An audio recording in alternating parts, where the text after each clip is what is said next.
Jason Crowe Jr., five-star guard, top 10 player in the class of 2026, has announced that he will be selecting his school on July 18th. That is when he will announce his commitment, less than 2 weeks away. This is a 6'3" combo guard, one of the leading scorers on the EYBL circuit. He has been sensational as far as getting buckets goes.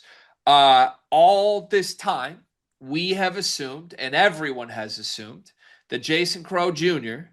would end up at Kentucky, largely because his father, Jason Crowe Sr., is a very close friend of current Kentucky assistant coach Jason Hart. Those two are high school teammates in Inglewood and are extremely close. Jason Crowe Jr. describes his uncle, Jason Hart, as an uncle, even though they are not blood relatives. So this entire time, I'll be honest, he's been recruited by everybody. We've covered the recruitment, but it's been hard to take any other teams all that serious in the Jason Crowe Jr. recruitment because it has just been loudly considered by everyone in the industry that Jason Crowe Jr. would end up at Kentucky. In fact, when he announced over the holiday weekend that he had a decision date, July 18th, he did something very unorthodox. He didn't release a list of final schools. He got the Tipton Edits tweet that was basically like, hey, here's my commitment date. But oh, by the way, I don't have a list of schools. Everyone, at least in my household, and I assume everywhere, assumed that that was because he's going to Kentucky. Why do you need a list of schools when your recruitment all this time has been very one-dimensional? You're going to end up at Kentucky with your uncle.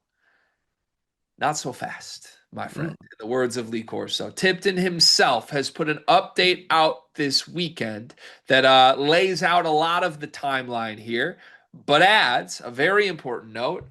Quote, according to multiple sources, one school has quietly gained serious momentum. It is Missouri. Tipton reports that the Missouri Tigers have discreetly entered the mix and appear to be the team to beat as we enter the final stretch of Jason Crowe Jr.'s recruitment. Now, I will say, again, shout out to Tipton. Go subscribe to On3. Support Joe Tipton. Follow him and all that. Tipton adds that with just 12 days left, a lot could change. He would not rule out schools like USC and Texas as other contenders here, but Cars, zero Kentucky mentions in this Tipton update other than the fact that Jason Hart is still on staff at Kentucky. This is not what anyone expected as we get to decision day for Jason Crowe Jr. What does this mean to you? What are your thoughts? First of all, there's not a lot of times on this channel where I feel like I can be like, I told you so. But there's nothing more Jason Crowe recruitment than Missouri making a late push here, or a school like Texas making a late push. And I understand that, you know, Kentucky was viewed as the front runner, very close friend, uncle like to him in Jason Hart. But there's just I don't know. Like I think that a lot of Kentucky fans and Kentucky people might look at this as a loss. I personally don't look at it that way, but obviously I view Jason Crowe a little bit different than everybody else. But um a school like Missouri, a school like Texas, or even USC at that point kind of makes a lot of sense to me. Why? Lay it out plainly. You're not a fan of Jason Crowe Jr. We've discussed. I just think that he is a point guard sized, not I think he's a point guard sized shooting guard that is inefficient and doesn't make others around him better. Okay, so that's just like you're not a fan of his game, but why does that, I guess, profile make sense at a USC or a Texas for you? Well, even like a Missouri, it makes a little bit more sense than I think what like Mark Pope's pitch, right? Like Mark Pope, the type of pitch that he's given to these guys. It's a lot of team, everyone together, gratitude for the name on the front, Kentucky type actions to me. Um, I just think that at a school like a Missouri or a school like a USC or even a Texas, given where it's at, I think there's just a little bit more like maybe you could go be the Name guy. on the back. Yeah, name on the back, then the front. No one's going to Texas to play for the name on the front these days. Not for Sean Miller. No, not for No, Rodney Terry either. no. Missouri, I'm not sure who the last player that's gone to play for the name on the front has been. USC, I don't think even puts the name on the front these days. You just say it's just Trojans. I think it's just red up Right. there. Yeah. Okay, yeah. Look, I feel differently about Jason Crowe Jr. than you do. I like his game. I think he's a bucket. I don't really care about the inefficiency in EYBL. I've compared it to Jeremiah Fears, who was awesome and one of our favorite players. He was also very inefficient at EYBL. Sometimes I think inefficiency happens, and it's more about like what you put on tape. And if you get into a better system with a little more structure, with better coaching, the efficiency will rise. Jason Crowe Jr. seemingly, if this report is true, is not going to end up in a situation that I think his efficiency will rise in. So to me, you end up at USC, Texas, Missouri. I expect a very inefficient season, probably some gaudy scoring numbers, probably a guaranteed one and done no matter what happens. And hopefully a team takes a chance on him in the lottery when the time comes. I don't know enough to say whether or not that will happen. I don't think that would be what's best for his career. Point blank, this kid should go to Kentucky. And I don't like coming on here. We do a lot of recruiting videos. I very rarely come on here and say what a kid should do. Who am I to tell a kid from any situation what they should do? Figure it out, make your own decision. But like, if this is on the table, he should go to Kentucky, Cart. He should.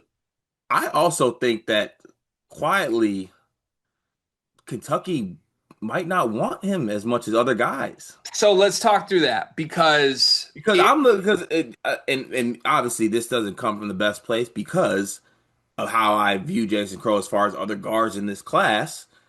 Like there's other options out there. They're like if I'm Kentucky, I got my eyes set on some better guards than Jason Crowe Jr. this video is brought to you by NBA2KLab.com. 2K Lab worked with us last summer as well, and they're one of our favorite entities in all of sports gaming. We want to show you their college basketball stadium locator challenge game, and I'm going to share a screen right now as we do this. South Carolina, bang. Oh, Ooh, okay, that's pretty good. Next, North Carolina. Why are we only getting the Carolinas? please Bang. lock in. St. John's, that's New New York. York. Bang. Where's New Jersey? We're on fire. Colorado. I actually don't know what state Colorado is. It's in Colorado. There's a state of Is that Colorado. this one? It's to the right of Phoenix. Anyway, you get the picture. This game's really fun. They've got more games as well, like Guess the NBA Player, Mystery Fantasy Draft, and more. Stay tuned for all of the college football content and games that they'll be putting together to help you get the best experience out of college football 26. Back to the video. I mean, let's just read through the 2026 top 10 players in the class per 24/7 right now.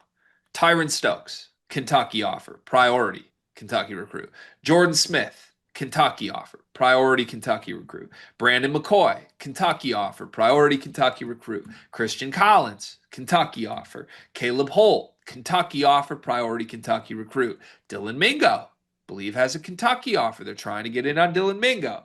Taj Ariza, Anthony Thompson, Cameron Williams. I don't think Kentucky's super involved in any of those. Maybe I'm missing that. But bottom line is this. Jason Crowe's the fifth best player per 24/7. Jordan Smith, Brandon McCoy, Caleb Holt, Dylan Mingo are also guard targets that are right in that caliber range that Kentucky is after.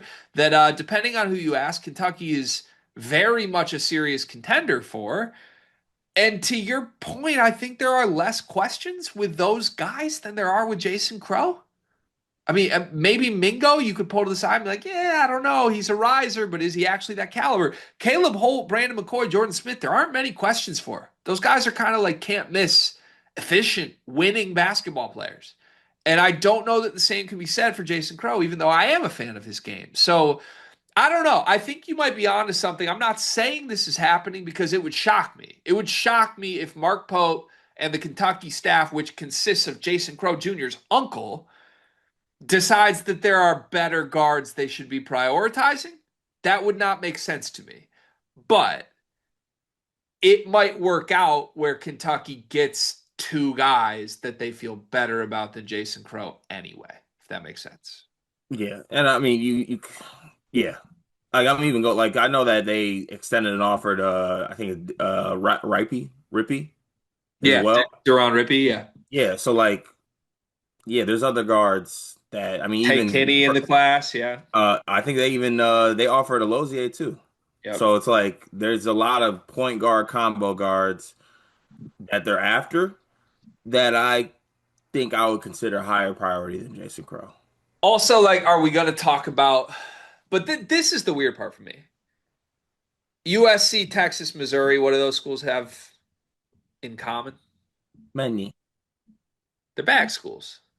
Yeah. Like if they are involved in recruitments with like five-star types, usually it's just we'll pay you a lot more than other teams will.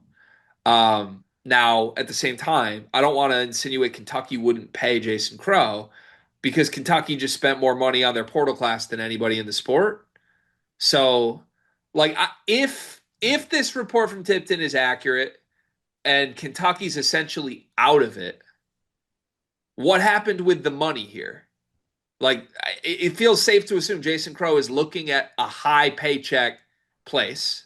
Kentucky could give him that.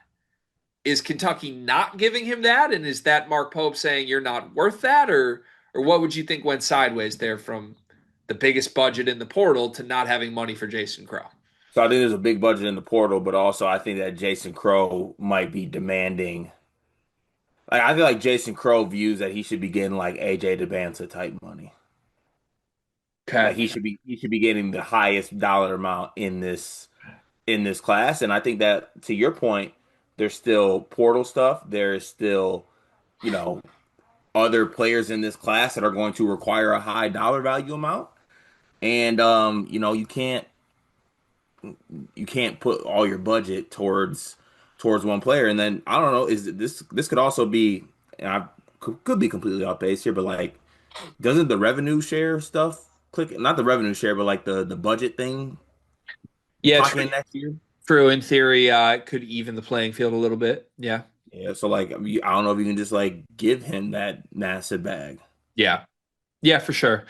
Um, yeah, look, I think even if we weren't talking about the rev share situation, I think it's fair to say that Mark Pope's strategy through 1.5 years of being Kentucky's head coach has been to spend significant amounts in the portal without spending significant on the high school recruits. Like Mm, that seems fair. yeah. Like really the only huge names you got were Malachi Moreno and Jasper Johnson in this class, and I don't know. I don't think either of those cost you that. You probably had to pay Jasper a good amount, I would think. But I don't know. I feel like Pope has sort of drawn the line of like, I will spend here, but not here. And if he is drawing the line in a way that makes him not want to spend on Jason Crowe to the level that Missouri, USC, or Texas are, I think I would agree with you. That's probably a wise investment from Mark Pope. I'm also laughing at you texting a group chat we're in saying need a pulse check thoughts on Jason Crowe Jr. And one of the first texts is thought he was super overrated in the game that I watched. So people seem to be in line with you for the most part. Yeah. Hey, look, I think he is honestly, you want to know what it really is? What's that? Can I go hand up on this one? Yeah. The moment we first did a video on him and you called him Brandon Jennings, it has pissed me off since that day. Makes sense. I still see the B Jennings stuff in the tape. I got to be honest, but And I despise it more than life itself. I know you do. Brandon didn't die for this. One last thing for me, I always come back to this in like summer talks. I feel like I got duped by this a couple times last year.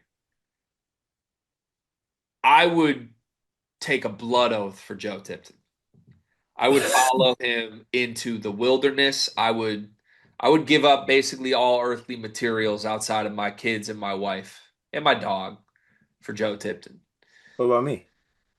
Are we sure that Joe Tipton's right here? Are we sure that Kentucky is out of it for the kid whose uncle is on Kentucky's staff?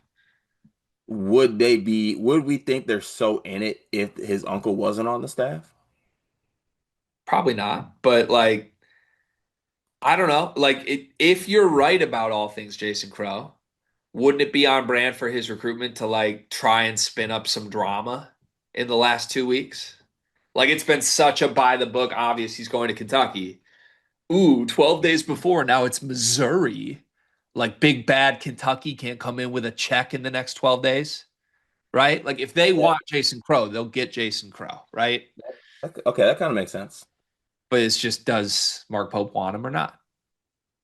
I my theory, my stance, Mark Pope doesn't. Let's see if you can read Mark Pope. That's scary if I can for the world. Let it be known.